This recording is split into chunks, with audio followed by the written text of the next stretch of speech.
तो ऐसे में जो नॉर्मल लोग जाते हैं, जाने का जो प्लान कर रहे हैं, जा रहे हैं, वो किस तरीके से अपने आप को और ज़्यादा बेनिफिट कर सकते हैं इस पूरी प्रोसेस से, इस पूरे मेले से, इस पूरे धार्मिक आयोजन से? क्योंकि कुछ लोगों की कुंडली में दोष होता है, तो क्या इस मेले के दौरान कुछ ऐसा समय आता है, कुछ ऐसे मुहूर्त रहते हैं ताकि वो कुछ ऐसा कर सकते हैं, ज्योतिषीय उपाय करें और मतलब उनकी लाइफ बेहतर हो?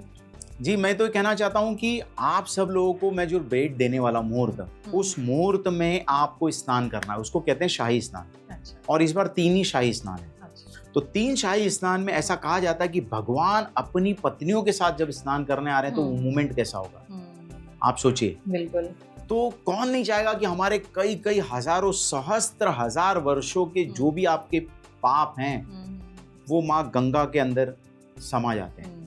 इतना महत्व कहा गया। और ये तो नहीं, देव तो सुधरता, लोग तो ये सुधरेगा, आपका परलोक भी सुधरता है।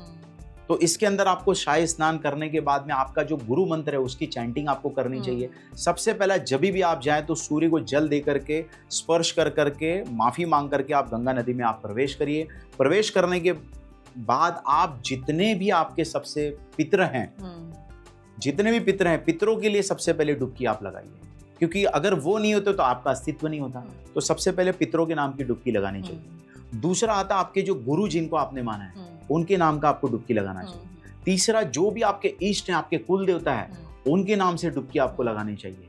और फिर जो बचे आपके परिवार में जो लोग गए हैं, जो लोग जा नहीं पाते ना, काफी वृद्ध हो गए, कोई लोग काम वाले लोग हैं, नहीं जा पाते सभी लोग, तो आप अगर गए हैं तो उनके नाम की आप डुबकी लगाइए। अगर आपकी बेटी है, बेटा वो कहीं बाहर है, आउट ऑफ इंडिया, आप गए हैं तो उनके नाम की डुबकी लगाइए।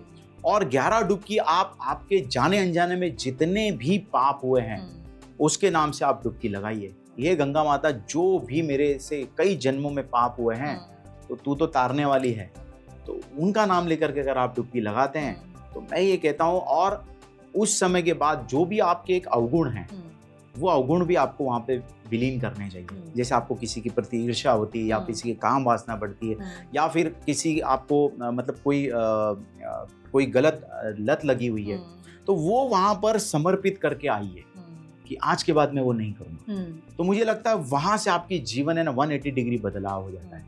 और भगवान आपको सपोर्ट करते हैं कि ये आया है, मेरे शरण में आया है ना। भगवान किसी को दुख नहीं देते।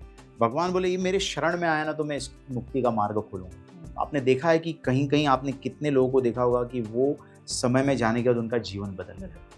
तो कोई एक विशिष्ट प्रकार का आप अनुष्ठान लेकर के जाइए, और आपको लगता है वो पीड़ा है तो वो माँ गंगा के चरणों में आप डाल करके डुबकी लगाइए, और आने वाले समय में आप वो सारी जो गलतियां हुई उसको न दोहराएं। तो मुझे लगता है बहुत ही आपके लिए ये बहुत सुंदर आयोजन है। बिल्कुल। तो ये तो बात हुई कि आपने बताया किन किन डेट्स में, किन किन मुहूर्त में जो साधारण लोग जा रहे हैं उन्हें क्या करना चाहिए, किस हिसाब से करना चाहिए। कोई ऐसे ज्योतिषीय चीजें हैं, बातें हैं जो आप बताएंगे कि उन्हें नहीं करनी चाहिए? बहुत अच्छा क्वेश्चन है। काफी लोग जाते हैं तो पहली बात तो मांस मदिरा का उपयोग आपको नहीं करना है। दूसरी बात है काम वासना वगैरह, हस्बैंड वाइफ गए तो वो सारी चीजें वहां पर नहीं करनी चाहिए, वरना आप बड़े पाप के भोगी होते हैं।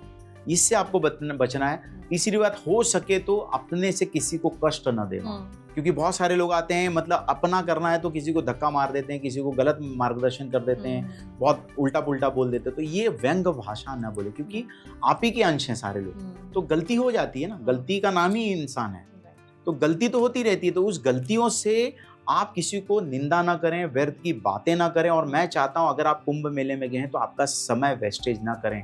फोन पे, इंस्टाग्राम पे सारी चीजें, रील सब बंद करके आप एक उस तट पे आधा 1-2 घंटा बैठ करके आप अपना ओम नमः शिवाय की चैंटिंग करिए, ओम नमो भगवते वासुदेवाय इसका जाप करिए, गुरु का मंत्र करिए। आप कोई अनुष्ठान लीजिए, अगर आप 7-8 दिन के लिए तो आप 1 लाख 1.25 लाख ऐसा जप करूंगा। इस प्रकार से आपको जप करना चाहिए। और हो सकेगा तो एक कुंड लेके जाइए, वहाँ पर आप छोटा सा हवन कर सकते हैं, गाय का कंडा, काला तिल, जौ, इससे आपके इष्ट के नाम से आप ओम कुल देवताय नमः करके आप हवन करिए।